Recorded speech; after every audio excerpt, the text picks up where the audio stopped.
తెలంగాణ రైతాంగమంతా ఈరోజు 26 తారీఖు జనవరి మీద ఎన్నో ఆశలు పెట్టుకొని ఎదురు చూస్తున్నారు. కాకపోతే రాష్ట్ర ప్రభుత్వం మాత్రము వాళ్ళ ఆశల మీద నీళ్లు చల్లినట్టు చేసింది. దానికి గల కారణం ఏంటనేది నేను మీకు ఈ వీడియోలో చెప్తాను. తప్పకుండా మీరైతే వీడియో చివరి వరకు చూడండి, స్కిప్ చేయకండి. ఈ రోజు ప్రారంభమైనటువంటి 4 పథకాల లోపల ఉన్నటువంటి విషయాన్ని గురించి ఈరోజు నేను మీకు చెప్పాలనుకుంటున్నాను. అసలు ప్రారంభమైతే జరిగింది, కాకపోతే మరి అర్హులకు డబ్బులు ఎప్పుడు వస్తాయి, లేకపోతే రేషన్ కార్డులు ఎప్పుడు వస్తాయి, ఇందిరమ్మ ఇండ్లు ఎప్పుడు వస్తాయి అనేటువంటి పూర్తి విషయాల గురించి అయితే నేను మీకు వీడియోలో చెప్తాను. నిన్న జరిగినటువంటి మీటింగ్లో అసలు మంత్రులు, ముఖ్యమంత్రి గారు తీసుకున్నటువంటి నిర్ణయం ఏంటి, ఎందుకు మనకు ఈ యొక్క పథకాలు అమలు ఆలస్యం కాబోతుంది, కేవలము ప్రారంభం మాత్రమే అయ్యింది, మరి అమలు ఎందుకు ఆలస్యం అవుతుంది అనేటువంటి విషయాల గురించి అయితే నేను మీకు ఈ వీడియోలో చెప్తాను. ఇంకా మీలో ఎవరైనా మన ఛానల్ను సబ్స్క్రైబ్ చేసుకోకపోతే వెంటనే సబ్స్క్రైబ్ చేసుకొని పక్కన ఉన్నటువంటి గంట సింబల్ అయితే నొక్కండి. ఈ రోజు మీద ఎన్నో ఆశలు పెట్టుకున్నటువంటి ప్రతి ఒక్క అన్నదాత ఆశల మీద రాష్ట్ర ప్రభుత్వం అయితే నీళ్లు జరిగినట్టు చేసింది. దానికి గల కారణం ఏంటంటే తెలంగాణ ప్రజలకు మళ్లీ నిరాశే. రేపు పథకాల ప్రారంభం మాత్రమే అమలు కోసము ఆగాల్సిందే. అయితే మనకు నిన్న జరిగినటువంటి మీటింగ్ యొక్క సారాంశం ఈరోజు అయితే నేను మీకు చెప్తున్నాను. తెలంగాణలో జనవరి 26న 4 పథకాలు ప్రారంభించనున్నట్లు రేవంత్ రెడ్డి తెలిపారు. అయితే 4 పథకాలను రేపు కేవలము లాంఛనంగా మాత్రమే ప్రారంభించనున్నారు. ఆ 4 పథకాలు పూర్తిగా అమలు చేసేందుకు మరింత సమయం తీసుకోనున్నారు. ఈ మేరకు సీఎం సహా మంత్రులు కూడా ఇదే విషయాన్ని తెలిపారు. కొత్తగా వచ్చినటువంటి లక్షలాది దరఖాస్తులను జల్లెడ పట్టి అర్హులను ఎంపిక చేసేందుకు మరో 2 నెలలు పట్టే అవకాశం ఉన్నట్లుగా తెలుస్తుంది. అస్సలు విషయము ఒక్కసారి మనము మొదటి నుంచి మాట్లాడుకున్నట్లయితే రాష్ట్ర ప్రభుత్వము మేము ఏదైతే రైతు సంక్షేమ ప్రభుత్వం అని చెప్పుకుంటూ వచ్చినటువంటి ప్రభుత్వము జనవరి 26న తప్పకుండా ప్రతి ఒక్కరికి మేము రైతు భరోసా ఇస్తామని చెప్పేసి అయితే పకడ్బందీగా చెప్పుకుంటూ వచ్చింది. అయితే మిగతా ఏవైతే పథకాలు ఉన్నాయో వాటి గురించి అంత పెద్దగా ఫోకస్ చేయలే. కాకపోతే రైతు భరోసా గురించి మాత్రం చాలా పెద్ద ఎత్తున ఫోకస్ చేసి ఖచ్చితంగా మేము జనవరి 26న మేము ప్రారంభిస్తాము, ప్రతి ఒక్కరి అకౌంట్లో డబ్బులు వేస్తామని అన్నారు. మరి ఇప్పుడు ఏమంటున్నారంటే కేవలము 26 తారీఖు నాడు ఈ యొక్క 4 పథకాలు ప్రారంభం మాత్రమే. కాకపోతే వీటి యొక్క ఫలాలు అందడానికి ఇంకా టైం పడుతుంది. ఎందుకు ఈ టైం పడుతుంది అని అంటే ఇందులో వచ్చినటువంటి మనకు దరఖాస్తు చేసుకున్నాం కదా. అయితే ఇంకొక విషయం ఏంటంటే ఈ దరఖాస్తులలో కూడా అంతకుముందు మనకు ఈ యొక్క ప్రజాపాలన అనేటువంటి ఒక దరఖాస్తుల స్వీకరణ చేశారు. అప్పుడు మళ్ళీ ఇప్పుడు కొత్తగా మళ్ళీ రేషన్ కార్డుల కోసం అని చెప్పేసి, ఇందిరా మిల్ల కోసం అని చెప్పేసి మళ్ళీ దరఖాస్తులు అని చెప్పేసి ప్రజలను అయితే ముప్పు తిప్పలు పెడుతున్నారు. ఈ యొక్క దరఖాస్తులు తీసుకోవడం తప్ప వాళ్ళు అమలు చేసేటువంటిది అయితే అందులో ఏం కనబడతలేదు. కేవలము ప్రజలను తప్పుదో పట్టించడానికి, అంటే వాళ్ళ యొక్క దృష్టిని మళ్లించడానికే మరి రాష్ట్ర ప్రభుత్వం ఈ విధంగా చేస్తుందా అనేది అయితే అర్థం కావడం లేదు. మరి ఇంకొక 2 నెలలు పట్టేటువంటి అవకాశం ఉందని చెప్పేసి రాష్ట్ర ప్రభుత్వం చెప్తుంది. మరి నెక్స్ట్ మంత్ ఏదైతే ఫిబ్రవరిలో మనకైతే స్థానిక సంస్థల ఎలక్షన్లు పెట్టేటువంటి అవకాశం ఉందని చెప్పేసి స్వయంగా ముఖ్యమంత్రి గారు ప్రకటన చేయడం జరిగింది. మరి స్థానిక సంస్థల ఎలక్షన్లు పెట్టినప్పుడు మరి యొక్క పథకాల అమలు ఎప్పుడు జరుగుతుంది? మరి మనకు ఎలక్షన్ కోడ్ అడ్డు వస్తుంది కదా అమ్మ. అంటే దీని ప్రకారం చూసుకున్నట్లయితే ఈ యొక్క యాసంగి సీజన్ కూడా మనకు రైతు భరోసా లేనట్లే, ఈ యొక్క ఇందిరమ్మ ఆత్మీయ భరోసా కింద ఇచ్చేటువంటి డబ్బులు కూడా లేనట్లే, మరి ఈ యొక్క మనకు రేషన్ కార్డులు కూడా లేనట్టే.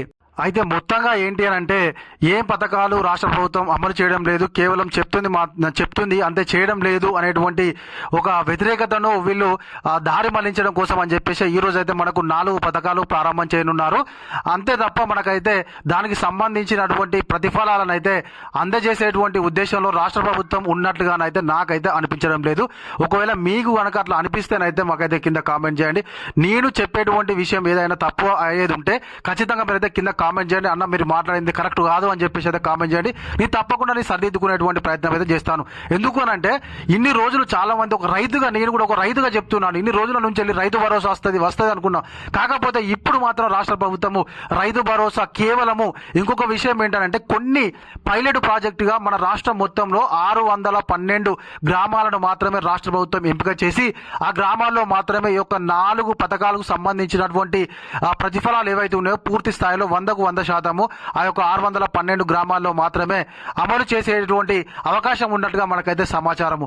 మరి ఆ 612 గ్రామాల్లో అమలైన తర్వాతకి మరి మిగతావి మరి మనకి ఎప్పుడు అమలు చేస్తారు అనేటువంటిది అయితే ఇంకా స్పష్టంగానైతే రాష్ట్ర ప్రభుత్వం చెప్పలేదు. తెలంగాణలో 76వ గణతంత్ర దినోత్సవాన్ని పురస్కరించుకొని 4 పథకాలు ప్రారంభించేందుకు రేవంత్ రెడ్డి సర్కార్ సిద్ధమైంది. ఈ మేరకు అధికారులు అన్ని ఏర్పాట్లు చేశారు. అయితే ఈ రోజు కేవలం పథకాలను లాంఛనంగా ప్రారంభించనున్నారు. అయితే పథకాలు పూర్తిగా అమలు చేసేందుకు మాత్రం ఇంకా సమయం పడుతుందని ప్రభుత్వ పెద్దలు సెలవిచ్చారు. ఈ మేరకు డిప్యూటీ సీఎం బట్టి విక్రమార్క కీలక ప్రకటన చేశారు. అయితే నిన్న జరిగినటువంటి సమీక్షలో అంటే ఈ రోజు 4 పథకాలను లాంఛనంగా ప్రారంభించనున్నట్లు తెలిపినటువంటి సీఎం ప్రారంభోత్సవానికి హైదరాబాద్ మినహా అన్ని జిల్లాల్లోని మండలానికి ఒక్కో గ్రామాన్ని ఎంపిక చేయాలని అధికారులకు సూచించారు.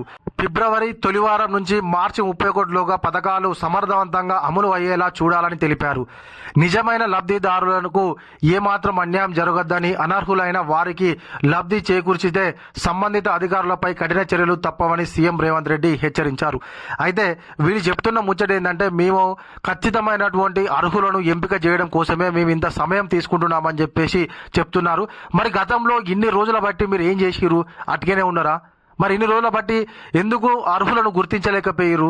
మళ్ళీ ఇప్పుడు కేవలము ఏదో ఆడంబరాలకు మాత్రమే ఈ యొక్క పథకాలను ప్రారంభించి తర్వాతకి మేము అమలు చేస్తాము, ఇంకా అర్హులను గుర్తించలే అని చెప్పేసి ఎందుకు ఈ రకంగా ప్రజలను తప్పుదోవ పట్టిస్తున్నారని చెప్పేసి ప్రతి ఒక్కరైతే రాష్ట్ర ప్రభుత్వాన్ని అడుగుతున్నారు.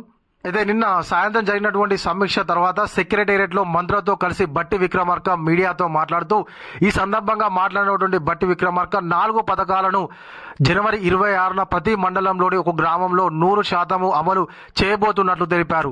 లక్షల్లో దరఖాస్తులు వచ్చినందున రేపటి నుంచి మార్చి వరకు లబ్ధిదారుల గుర్తింపు ప్రక్రియ నిరంతరం కొనసాగుతుందని చెప్పుకొచ్చారు.